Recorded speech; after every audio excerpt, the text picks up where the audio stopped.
G'day guys, Tom here from Different Drop with a good mate of ours, Alan Varney, who's in Sydney at the moment, and we couldn't help but do a little video and introduce everyone to Varney Wines, because for us this is one of the most exciting brands that we've come across in the last couple of years. Another excellent McLaren Vale producer, and yeah, some really outstanding wines in all sorts of styles. So Alan, thanks very much for popping in, mate. Good to be here. Always good to be here.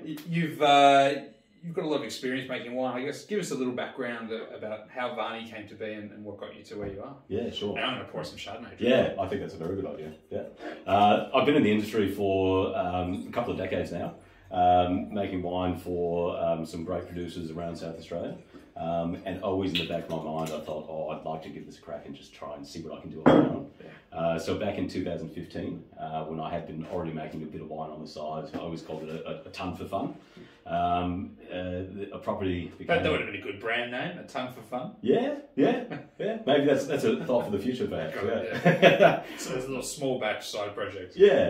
And look, it still is small batch. That's what we're all about. But a little block of land became available. My wife and I jumped the fence and had a look. The for sale sign was up, and we thought this would be an amazing place to build a very small boutique winery with a little cellar door attached. It's an old 1870s limestone barn. And yeah, from there the idea sort of spread, and we said we'll keep chipping away at this until someone says no. Until there's too many barriers and it becomes too hard. There were a lot of barriers. There were times when it was really hard, but I'm glad we persevered. And now we're, it's nearly 10 years since then. Yeah, wow. So about 8 years in, and producing some wines, and they're starting to gain some real traction, getting some good accolades. Yeah, we're really pleased with it. So McLaren Vale is obviously where the home is there, but I know you've experienced in the Adelaide Hills as well. Yeah. So yeah, I'm not a huge fan of McLaren Vale Chardonnay. So if you're a Chardonnay drinker, it makes sense to go to the hills. So tell us a little bit about this wine. We're just having a look. It's a really interesting style of Chardonnay, I think. Yeah, look, it's a real modern take on Chardonnay. As with all of our wines, we source premium fruit from real vineyards of distinction. And that's from my years in the industry, getting to know the great growers, who's treating their vines really well, who's got the right sites. So this is sourced from a vineyard in Echunga and another vineyard in Macclesfield. So the Macclesfield vineyard is the Longview Vineyard, and the Echunga vineyard is a little place called Rathmine. Yeah. Both great quality producers of Chardonnay. This is the 2022 vintage. Pristine fruit. It didn't need a whole lot of help in the winery, really. But I do like to go with wild fermentation, old French oak, a lot of lees stirring.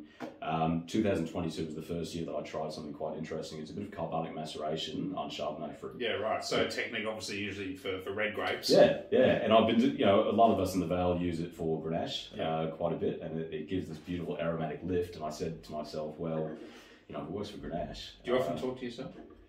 Yeah, you have to. I'm the only one in the winery, so I don't have any cellar hands. There's no assistant winemakers or anything. So yeah, I do talk to myself quite a bit. Enjoying your own company. Yeah. That sounds pretty nice. I sometimes enjoy my own company. Sometimes it's hard going. But I did say to myself, I wonder how Chardonnay would go as carbonic maceration, and leave it on skins for about halfway through ferment as well. And that's just to get that little extra bit of texture through the wine.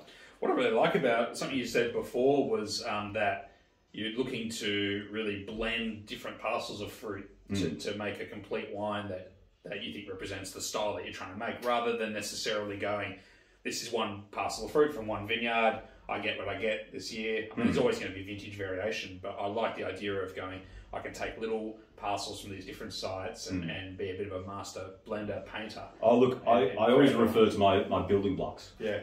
And during vintage, people come and visit and say, oh, what are you up to? And it's like, I'm just trying to create all these little tiny building blocks that I can then, down the track, put together into finished wines. I think the art of blending is one that gets overlooked quite a bit. And yes, the vineyards have to be top-notch. You have to start with good fruit. It doesn't matter what you do. If you start with bad fruit, you're never going to make amazing wine. Yeah. Having said that, if you take that fruit and turn it into lots of little individual parcels, and then down the track you've got the wits about you to blend it up to how you want it. Yeah, that's how I go. Well, I love that style. It's got obviously the freshness and acidity, and 2022 was a lovely, cool vintage for that too, but with this nice kind of texture and creaminess, and it's really coming together. Yeah. Speaking of blending parcels, this is an unblended small parcel. one of the things I love about your label, Alan, is that okay, you've got some staples there like Shiraz and Chardonnay, Grenache, but there's always a bit of tinkering and innovation and experimentation, and especially looking at like Mediterranean grape varieties. Yeah. And Menthea, which is a variety, probably not too well known in Australian circles, much loved by wine trade and sommeliers, but this is a really exciting one. Yeah, well, look, I'm a bit of a sucker for anything different during vintage, and I think the growers probably know it. So this fruit is off of the Oliver's Taranga vineyard. Good friends with Corinna and the rest of the family, and I think she called me way back in, I want to say the first year I did it was 2020, perhaps. And she called me in the lead up to vintage and said, I think I've got something that you might want to try. And she's aware that we played a bit of Taranga and a few other, what we might call alternative varieties. And she said, I've got some Menthea. Do you want to have a crack? And I said, yeah, of course. Yeah. So it started out as a bit of a trial batch, and we do a lot of those cellar door specials and small batches that we put together for our friends and wine club members and that sort. And it actually evolved, and now it's part of our core range. So Menthea. I love it. It's I mean, it's as close as McLaren Vale is going to get to Beaujolais or even I mean, Pinot's probably a stretch, but it's got this light, bouncy sort of fruit character to it. Really just glides along the tongue. It's made in a drink now style. Yeah. But there's still a bit of tannin there as well. So there's still structure holding it kind of structure and a little bit of a herbal sort of edge to it as well, which adds interest. I think it's great fun because it's interesting, but it's not like too cerebral either. It's just a bit about drinking and enjoying it, smashing. You can probably put a light chill on it as well. Absolutely. Yeah. Yum. So yeah, very small batches of the Menthea, but there's other wines like there's a Taranga blend and mucking around with Vermentino Fiano Vidello Fiano. These varieties. It's exciting to watch where McLaren Vale is. It is a Vermentino now, by the way. We have jumped on that, and McLaren Vale is doing it really well. So that's another fun variety that we're playing with. But you can't go to McLaren Vale without talking about Grenache. No. And probably Shiraz, I guess, as well. So I think it's probably your Grenache and Grenache Shiraz Mourvedre blend that possibly put Varney on the map a little bit with some big accolades for sommelier vintages. And I mean, we know the region lends itself to the style, but yours are right up there with some of the best and phenomenal value as well. Yeah, I think we timed our run really well. Just as we were getting going, Grenache was also hitting its strides. And these days in the Vale, the quality vineyards, the ones that we source from, are simply not available anymore. The fruit is so tightly held because people are finally realising the potential of Grenache in McLaren Vale, and we're all having a lot of fun with it. There's a lot of small producers, and we get together, we compare notes and trade and taste each other's wines, and Grenache is just such a hot thing right now. Yeah. So we do a straight Grenache. This is our Grenache Shiraz Mourvedre blend. Yeah. A bit more of a traditional McLaren Vale blend. Not so traditional in the winemaking, so a lot of whole bunch, a lot of carbonic maceration, and it's really all about getting the spice, the acid, the tannin, and getting those intertwined to create a nice structured wine. There's a nice core denser fruit, but it's got all those kind of textural, structural elements sitting really high there as well, which I love because if you think back to those GSMs of a decade ago, it was just walls of really ripe fruit. Yeah, and quite chunky. Yeah, and they could be like a yummy mouthful of wine, but beyond that, it was hard to get back. Whereas I drink that and it's just moreish and salivating and fresh, but still with density of flavour as well. Great drink, really, really great.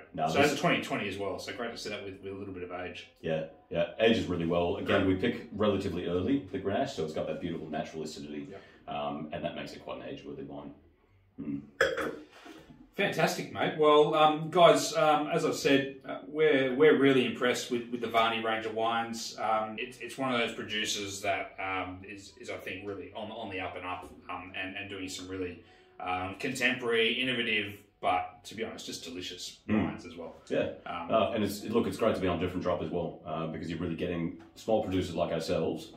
You like this, don't you? Small producers like ourselves into households that we wouldn't normally be able to get into. Yeah. And also putting us alongside fellow producers. And that's a great thing about McLaren Vale right now. Yeah. There's a few of us working together really closely. Like I said before, the Grenache is just so exciting to be a part of it. and putting us together into those McLaren Vale master packs and things. Yeah. I order them. I don't know if you know. No, I want to be good noticed. customers. Yeah. There you go. I should pay attention. Yeah. So when we came to Sydney as part of the Young Gun of Wine Awards, which we're here to take part in, I thought I'll definitely have to stop in and see the guys at Different Drop because you're doing a great job. Oh, awesome, mate. And shout out to Roy and Young Gun too. Great concept. So, no, thanks, mate. Guys, check out Varney Wines and subscribe to the YouTube thing, however you do that, and we'll see you soon. Cheers.